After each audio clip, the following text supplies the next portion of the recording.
When you think of EarthMC, you almost always think of nations in Europe and America, maybe a few in Asia, and maybe a few in Asia. That's the main part of EarthMC. It's where everything happens. Most players on EarthMC have only lived in either Europe or North America, and because of this, the other continents get a bad reputation. I was in a situation where someone wanted to move to Australia by me, but their friends told them not to because Australia sucks, so they didn't do it, which I just don't get. These more forgotten continents are getting bad names just because people don't know much about them. So that got me thinking about this video idea. How could I show EarthMC that they should give these places a chance before deciding that they are bad? So today I'm going to talk about the forgotten continents of EarthMC, and why in a lot of cases they are better than places like North America and Europe. But real quick before this video starts, make sure you do subscribe. I'm getting close to monetization so I can get rich and famous, so every subscriber is super helpful and appreciated.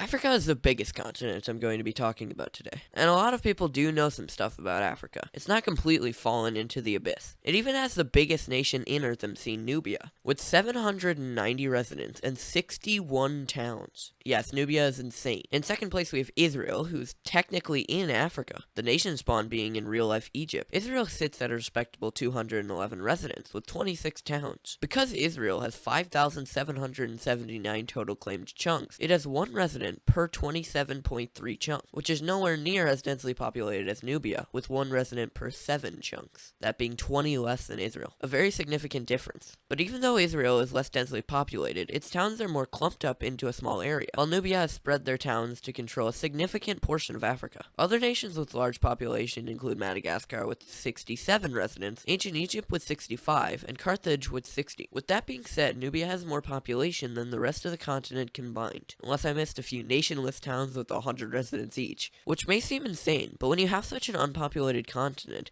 it's a perfect opportunity for a large nation to jump in and steal the show, something that happened for another continent I'm going to speak about. And even with these large nations, most of Africa is about as populated as the Great Plains of America, the least populated parts of the continental United States. Geographically, there's a main theme for most people who want to move to Africa, because when you think of Africa, you think of the Sahara, but only about 25% of Africa is desert, though I will say because of the EarthMC map and how it's shaped, that number is probably significantly higher. But other than the desert, Africa has a very underrated landscape, with large lakes hosting small amounts of nations and beautiful areas. The plains on the north side of the jungle are a beautiful place to make a town, because they're generally flat with small amount of trees. It's a lot like the Great Plains, as I said before, but with less people. It even has mountains, though they're claimed by Nubia, so if you're thinking about moving here, it has to be accounted for. Desert-wise, there's two main ones, the South African desert and the Sahara. The Sahara is largely mined now, being 1/8 gone, but the South African one is very unpopulated, with lots of its sand still remaining. It also has more red sand than the Sahara. Africa has a lot of beautiful places to live.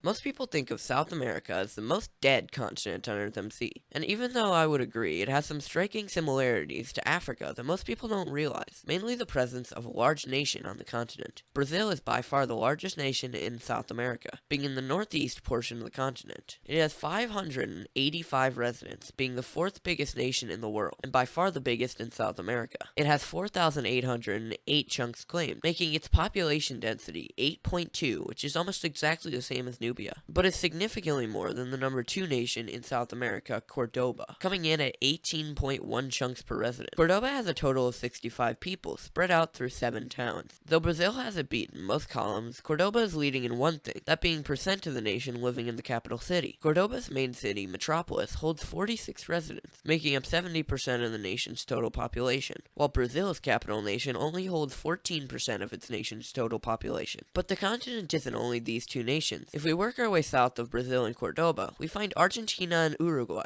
Uruguay is smaller than Argentina, but they're very close to each other and share a road system, which I'll get back to. Argentina has 50 residents, making its population density 1 resident per 40 chunks. It's a very spread out nation compared to a lot we've talked about, but that's nothing compared to Uruguay, which has a population density of 1 resident per 95.5 chunks. But the main thing that makes these nations so unique is their road system. It's really like no other. It's quite obvious someone put a lot of work into it. My favorite part is the main highway system going into Buenos Aires. There's a red bridge going over a swamp and another highway coming into the city. Then there's a beautiful interchange between the two highways. One of my first EarthMC videos was touring Argentina, and it's safe to say it's still one of the prettiest areas on all of EarthMC. Geographically, South America obviously has a lot of jungle, and it takes up the north half of the continent. But it also has mountains, desert, and a very unique western coastline in Chile. As far as I know, there are also no wars going on. It's a beautiful place to live.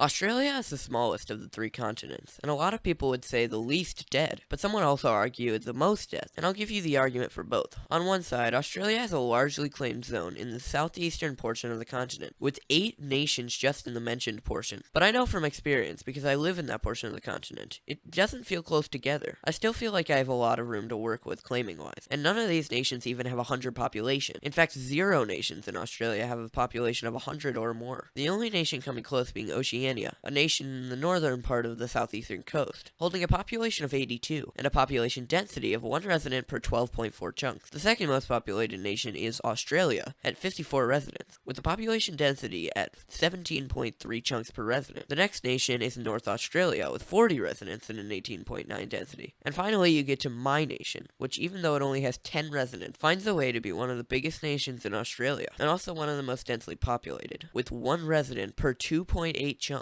But something you'll notice is that all of these nations are on the east side of the continent. Almost all of the continent's residents are on the east side, with only a few nations calling the western part of Australia home. The only nations in Western Australia are Great Southern and Western Australia, as well as Outback and a few more. But it's safe to say none of these nations are big by any standard, none of which having over 10 residents. This would be a great place for a breakout nation like Nubia or Brazil. I'd personally look out for Great Southern to do something like this. Being a new nation already with 4 towns, I could definitely see it go places. If you ever see real-life population maps of America, some people will put a little cut in the middle of the country to show the population difference between the western and eastern half of the United States. But you can do that perfectly with Australia too. Just look at this map. It perfectly shows the difference between life in Eastern Australia and Western Australia. One thing that's interesting about Eastern Australia is the French culture worn off by Fuse, who once called this part of the world home. There's still French-speaking and native players. It's obvious he has done a lot to make this area what it is today. Geographically, Australia has a very beautiful portion on the east coast, prairie with mountains in there somewhere too, making it the most populated area. Most of the coasts look like this, and the middle of the continent is completely outback, mostly red sand with a bit of normal sand. And then you get to Western Australia, where you see this savanna-type layout, an area that I think deserves way more towns than it currently has, which is why I think the Great Southern will break out like this. Overall, this is a great place to live. Australia is my favorite continent on all of EarthMC. I've said that before and I'll say it again. All of these nations are severely underrated and need more love. It's important that people try them out before writing them off as dead or not good, because they have charms to them. I moved to Australia to get away from the madness of North America and peacefully play the server, and so far I'm enjoying it so much. I encourage you to come join me. If you want to join, just DM me on Discord and I'll get it figured out with you. The link's in the description if you want to join the Discord. But that's gonna do it for this video. Thank you all very much for watching. Gosh golly, I hope you enjoyed this video. Toothbrush.